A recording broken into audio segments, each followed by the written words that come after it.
Hi, welcome to Symax Fintech Weekly Market Insight. As usual, just start with our disclaimer. So, yes, there is a potential risk of loss of capital, and trading is certainly not suitable for everyone, although hopefully it is for you. Many companies provide leverage. Just be aware that you can lose substantially more than that initial investment that you make. Everything included in this is just purely for educational purposes. Uh, Really, we're just trying to help you. We're not trying to encourage you to trade or invest. That must be your decision. And of course, before you make that decision, you should consider the risks involved, your financial situation, definitely your level of experience, and your risk appetite. And of course, only risk capital you're prepared, but more importantly, that you can afford to lose. If you've got any doubts, then just seek independent financial advice before you risk that capital, please. Okay, so lots went on last week, especially with the markets. So, of course, first thing is that it was the first, milestone, 1 year milestone of Russia's invasion of Ukraine. It looks as though that is sort of going to escalate again quite soon. Not that it's stopped at all, it's just obviously Russia's preparing a much larger ground force to go back in with. Now, FOMC minutes in the US, again, they just continue to confirm that the Fed are determined to beat inflation and prepared to take rates as high as necessary to get that inflation back to that 2%. And of course, everyone was thinking that it was on its way and it was working and working. However, when that PCE data came out on Friday, it shows the challenge that they face. Of course, with it rising more than expected. Month on month, it was up 0.6%. Core year on year, 4.7%. This month on month figure, it really needs to be 0.17% consistently to achieve that 2% inflation level. Personal spending was also higher, 1.8%. Michigan up as well at 67, and all the PMIs were stronger too. And the GDP fourth quarter came in at 2.7%. In the UK, PMI came in better than expected, with the manufacturing just slightly below 50, but the composite and services were in the 53s. It's still uncertain if the border with Ireland or across Ireland will be resolved, and which would sort of open up better negotiations with the EU, but let's wait and see on that one. But there are still strikes going on in the country, although the government seems to be offering a little bit more to certain public workers to try and break that. In Europe, in the EU, PMI again similar to the UK, although manufacturing was slightly lower. It was at 48.5. When I say slightly lower, I mean 50 and above is growth, so that's what you're looking for. And although consumer confidence was low, down 19, headline CPI was 8.6% year on year, and the core month on month up 0.8%, and the core up 5.3% year on year. Again, just emphasizing how much work these central banks still have to do. In Germany, the economy looked weaker than expected on data. But, for me, that could change with China consumers spending again. It may take a couple of months for that to feed into the data. And Germany's PMIs were sort of pretty mixed. I mean, their manufacturing was down. It was only 46.5. CPI was unchanged at 9.2%, and GDP was down negative 0.4% quarter on quarter, and only up 0.9% year on year. Again, consumer confidence was in line, but it's still negative. That consumer confidence was negative 30.5%. Now, in Canada, the core CPI was down to 5% year on year, but retail sales was up 0.5%. New Zealand PPI lower at 0.5% and 0.9%. And they raised rates 50 basis points to 4.75%. For Australia, PMI came in at 50.1. Again, as just said, that does indicate some growth there. And China left rates unchanged. In Japan, Ueda, I'm not sure how to pronounce his name, stated that they need to begin normalising policy, especially as inflation's now hit 4.2%, which is the highest level since 1981. Moving on to look at this week's data. So we've got plenty more from central bank speakers in various countries, and quite a lot of data too, especially in the US. So just watch out for those speakers. Make sure you know what times they're going to start speaking, because they are impacting markets. So in the US, we've got durable goods coming out.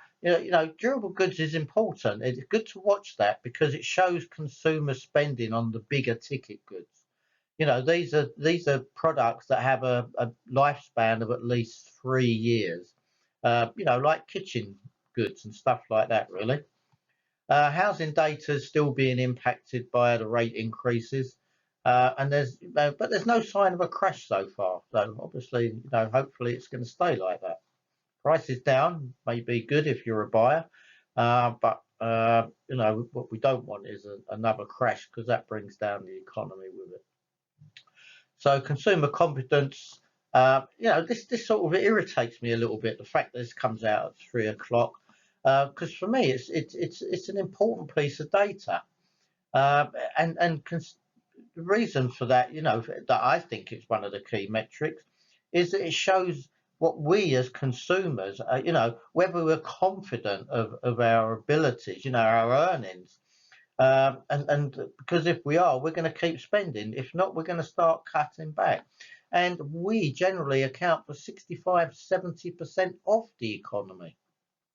Following on, we've got Chicago PMI, and there's other manufacturing data out as well. Now, just be aware that NFP is pushed back to the 10th of March, so it's coming out a week later. To be honest, I've got no idea why. I've tried to research it, but I couldn't find out.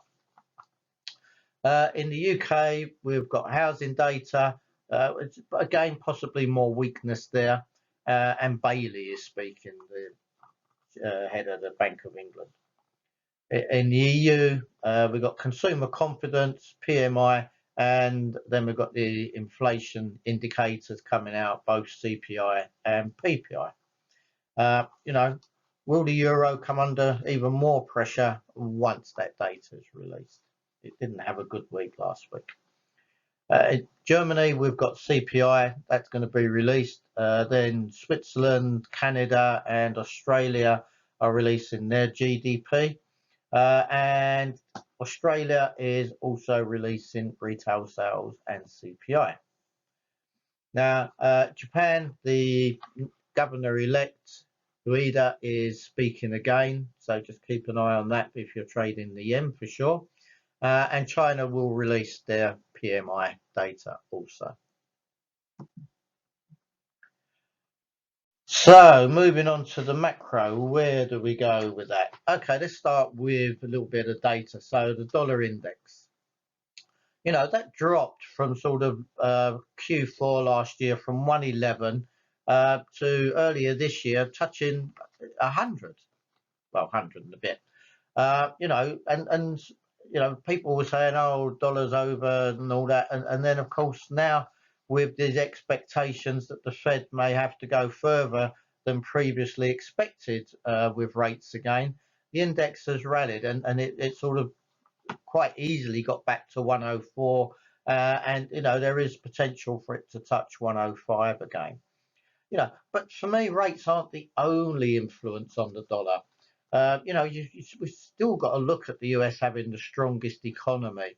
And as investors exit these sort of risk-on trades as well, the US is considered one of those sort of haven trades. I mean, we used to call it a risk-off trade, but now we're trying to be a little bit more correct, I guess, in just calling it a haven rather than that. So, but it does sort of attract a lot of attention when the investors do get that little bit more nervous. US government debt ceiling has still not been increased. And Powell and Yellen are both agree that this needs to happen. And when it does happen, and probably one of the reasons why it hasn't happened yet is, and sort of all this horse trading is going on between the parties, is it could have to increase by as much as $600 billion. And that's on top of its current sort of 31.4 trillion. So that's going to round it up to $32 trillion. Now, the current debt level, that 31.4 trillion has about an average rate of interest at about 2%, so much lower than it used to be. Now, that said, any new borrowing that's done this year, obviously, is going to come in at a much higher level. And, even if you just look at the 2%, it's touching 4.8% at the moment. And that's back to sort of subprime levels. Now, a huge debt in the US also, apart from the government debt, is student debt, which stands at a staggering $1.8 trillion. And of course, there's court cases and things going on about that at the moment, about whether Biden is sort of legally allowed to sort of write off some of that or cut it. Okay, so all the data for me is showing that central banks still have a lot more work to do to get those rates back to 2%.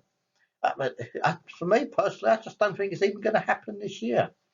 And even when it, eventually they could become so desperate to get it there that they do overreact on rates, and they push them too far. And then, of course, rather than sort of waiting to see how all these rates feed into the economy and over a bit of time, they feel that they're against the clock at the moment, and they're trying to sort of push this economy and push that demand down quicker. But the important thing that we've got to remember is that most of this inflation has been caused really from supply chain issues and Russia invading Ukraine. We can also add in that the governments and central banks themselves have actually caused some of this with the amount of stimulus that they added over COVID. Now, last week's data does sort of show the amount of work that still needs to be done. Even if you look at the EU's, their core inflation was actually revised higher to 5.3%, which is a new recent high. And again, that's potentially going to push the ECB to raise rates. You could even see an extra 1% off of them by the summer. Just remember, this is purely sort of my views, my opinions on all of this. Now, UK was positive last week. It demonstrated sort of the UK's resilience, if you like. PMI was strong. Consumer confidence enjoyed a big increase. And of course, we should remember that we as consumers do account for that big part of the economy. So if we're confident, we're going to spend more. If we lose that confidence, we're going to spend less.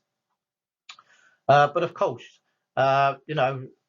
with that consumer confidence back to the highest level since April last year, that means that the Bank of England will probably have a bit more work to do. And again, probably at least 2 more increases to come. In the US, Yellen still claims that a soft landing is possible, and maybe that is the case. It's really, they're just losing this battle at the moment to get this inflation anywhere close to 2%. And of course, with this debt ceiling reached and not being increased at the moment, she's having to do some creative counting between the departments just to sort of keep everything open. Now, as I mentioned earlier, these house prices, they're under pressure. But you know, it's not surprising when mortgage costs are now monthly mortgage costs are on par with renting. You know, the only difference really is that at least with a mortgage, at the end of it, you end up owning a property. So central bank inflation fear for me is going to remain all through 2023, really. And it just seems becoming more entrenched, this inflation. And although, again, you know, one of these big problems that the US have is that they're saving still in bank accounts of around about $1 trillion. Uh, and of course, that's going to start to drop as people need to start spending more of that because of the inflation. But then you've got consumer debt, credit card debt levels increasing as well. And, you know, even sort of these mid-level earners are still living month to month on their paychecks now. For me, the biggest bug is still this food inflation, which just remains at these very record high levels. And that's despite, you know, food giants' costs dropping back to pre-crisis levels.